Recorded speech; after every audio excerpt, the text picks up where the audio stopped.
আপনার জুলাই যোদ্ধা মানে আপনাদের সম্মান অনেক উঠে। আপনারা নতুন বাংলাদেশের কারিগর।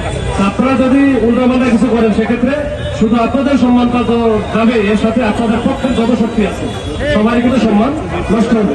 সেক্ষেত্রে আমিও কিন্তু একটা অংশীদারি, আমারও সম্মান মেস তৈরি হয়েছিল।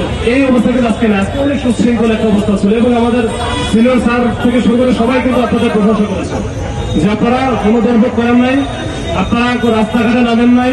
আপনারা জুলাই যোদ্ধা মানে আপনাদের সম্মান অনেক উঠে। আপনারা নতুন বাংলাদেশের কারিগর।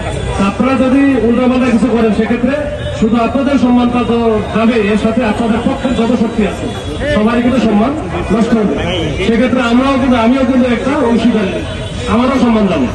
তো যাই হোক, আপনারা কিন্তু কথা শুনেছেন, এখানে অবস্থান নিয়েছিলেন সকাল থেকেই। আপনাদের এখান থেকে প্রতিনিধি নিয়ে এই যে মুকুল সহ 7 জন কিন্তু প্রতিনিধি গেছিল। যারা প্রতিনিধি, কাদের প্রতিনিধি? আপনাদের প্রতিনিধি। আপনারা তাদের উপরে আস্থা রেখেছেন, বিশ্বাস রেখেছেন বলে তো তারা গেছে নাকি? তারা যে কথাটা বলবে সেটা কার কথা বলবে? আপনাদের কথা বলবে।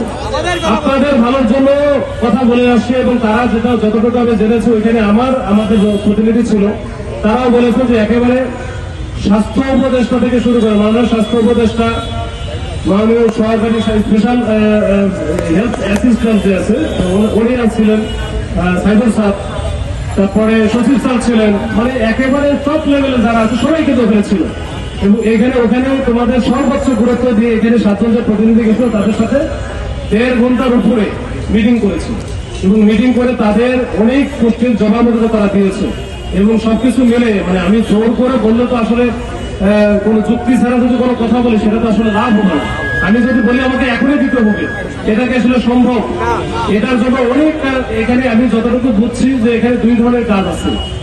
একটা হচ্ছে ভেরিফাই করা, 2 নম্বর কাজ হচ্ছে ক্যাটাগরি করা।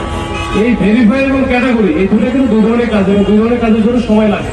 ভেরিফাই আপনি হচ্ছে কোন পক্ষের ছিলেন এটা ভেরিফাই করতে হবে। এরপরে আপনি কি ধরনের আহত ছিলেন, এখানে তো সরকার আহত একটা ক্যাটাগরি নির্ধারণ করে দিচ্ছে, সেটা তো ওই সংশ্লিষ্ট ডাক্তারের সাথে কথা বলতে হবে, সে সার্টিফিকেট দেখতে হয়, অনেক বিষয় থাকে। এটা কিন্তু প্রত্যেকের একবারে ওয়ান বাই ওয়ান এটা কাজ করতে হয়। তো এগুলো একটু সময় লাগবে। তারা যেহেতু বলছেন যে আগামী 1 মাসের মধ্যে তারা মোটামুটি যত কাজ যেভাবে কাজ করে যাচ্ছে হয়তো সমস্যার সমাধান হয়ে যাবে। এটা এই মাঝখানে যে আগে এমআইএস এর যে সিস্টেমটা ছিল, এখন এমআইএস এ না করে এখন তামিম যেটা বললে সরাসরি গেটে ঢুকতে করবে, মানে যেটা তালিকাভুক্ত হয়ে যাবে।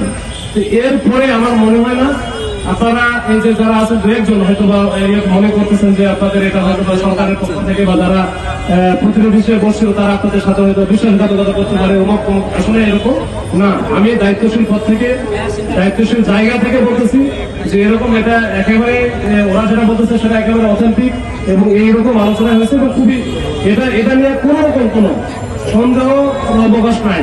এখানে মুকুল তো যান প্রাণ দিয়ে কাজ করতেছে।